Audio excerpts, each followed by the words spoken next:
Hi, I'm Joshua Behr, and I appreciate you spending 4 or 5 minutes with me in this flash talk. I'm going to share with you a brief, very high level model that illustrates some of the research we're doing that estimates evacuation sheltering behavior under COVID. So, with that said, let me share with you this model.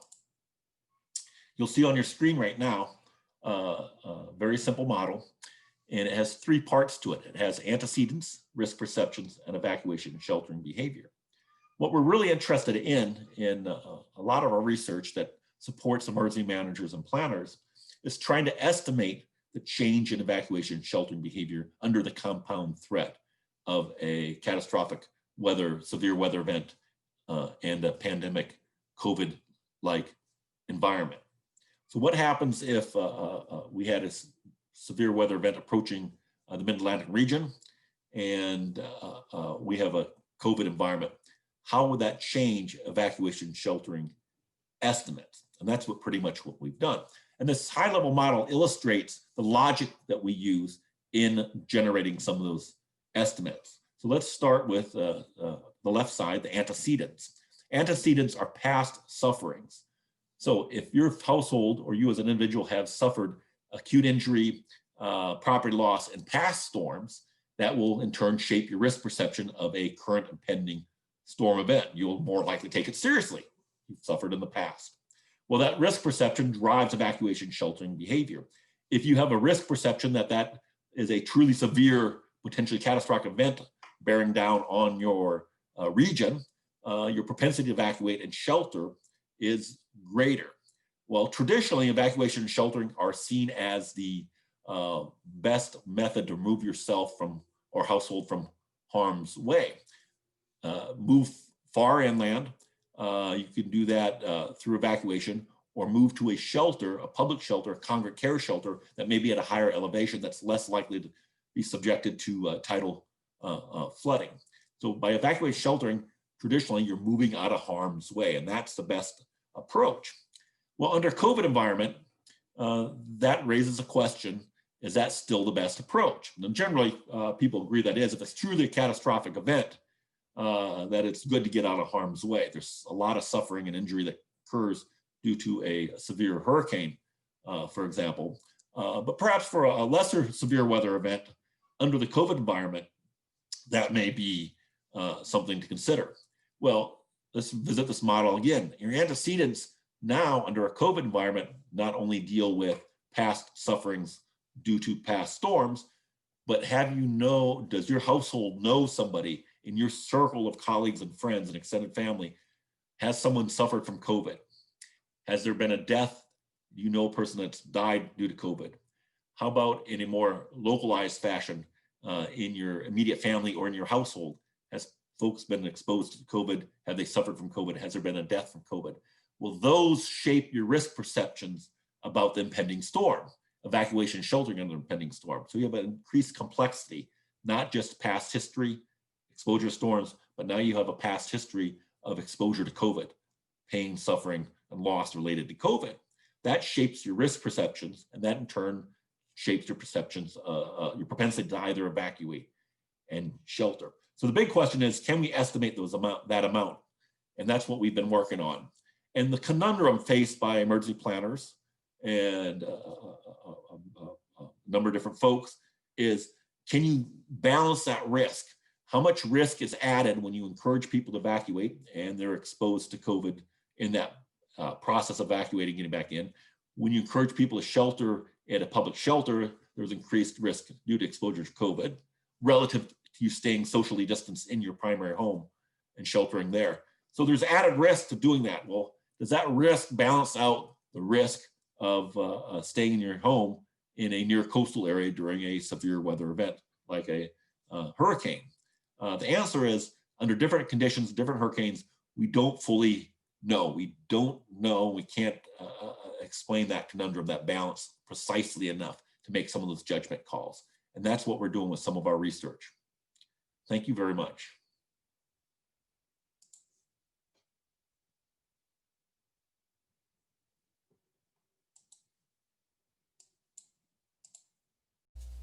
Welcome. I'm Dr. Yusuf, Professor of Public Service at Old Dominion University and Assistant Director with ODU's Institute for Coastal Adaptation and Resilience. In my portion of this discussion, I want to briefly highlight three key issues regarding public policy and management responses to a pandemic threat. My discussion is based on stakeholder conversations held with emergency management, public health, and related professionals at the onset of the 2020 Atlantic hurricane season.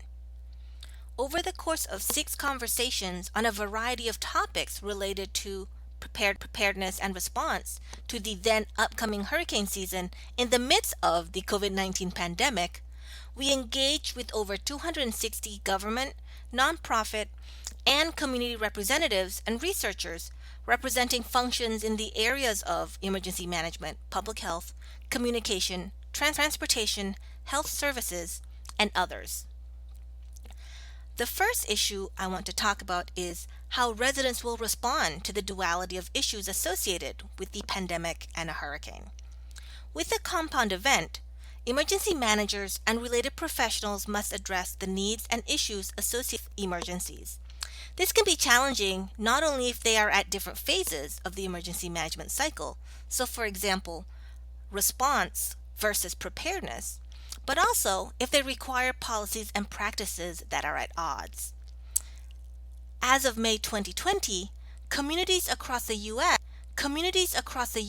were in the midst of responding to COVID-19. Simultaneously, the National Weather Service's Climate Prediction Center forecasted an above normal 2020 Atlantic hurricane season, prompting coastal communities to undertake preparedness efforts and plan for how they would respond to a hurricane. In the absence of effective treatment or a vaccine, governmental response to COVID 19 in the US had relied heavily on behavioral restrictions associated with social distancing, including business restrictions and stay at home orders. In contrast, the threat of a hurricane may prompt evacuation orders that require residents to leave their homes to reduce their exposure to risks of the hurricane. With the compound hurricane pandemic threat, emergency managers and decision makers must balance evacuation and the removal of people from the areas at risk of flooding, storm surge, and wind damage with the social distancing needs of the pandemic and the stay at home orders that most residents had been complying for weeks, if not months. While the evacuation versus shelter in place decision hinges primarily on technical decision criteria, such as forecasted impacts of the hurricane and availability of transportation and shelters, emergency managers and decision makers also needed to consider behavioral responses of residents, and more specifically, how will the public respond? Particularly relevant in the case of the hurricane pandemic was the question: how will the public react to an evacuation order when they have been sheltering in place for an extended period of time due to COVID 19? The second issue has to do with planning for and meeting the needs of changing vulnerable populations. Some residents are especially susceptible to different hazards, and these vulnerable groups require preparedness, response, and recovery. The elderly and medically fragile are more vulnerable to hurricanes, requiring special considerations for evacuations and sheltering, but COVID 19 imposed additional constraints on these populations that were also more vulnerable during the pandemic. The economic impacts of COVID 19 also rendered a wider swath of the population vulnerable to a hurricane, as more residents may lack financial resources to evacuate during a hurricane event. And finally, resource constraints. The prolonged nature of the pandemic, which required response over a long period of time, necessitated that government and nonprofit organizations maintain normal operations, with some accommodation due to the pandemic, while also providing sustained pandemic response. Staff and operational resources are strained by an extended pandemic. Additional resources need to be extended, such as for extra cleaning or for protective equipment. Furthermore, the pandemic may negatively affect the resource base of governments and nonprofit organizations, such as through lower tax collections or reduced philanthropic donations.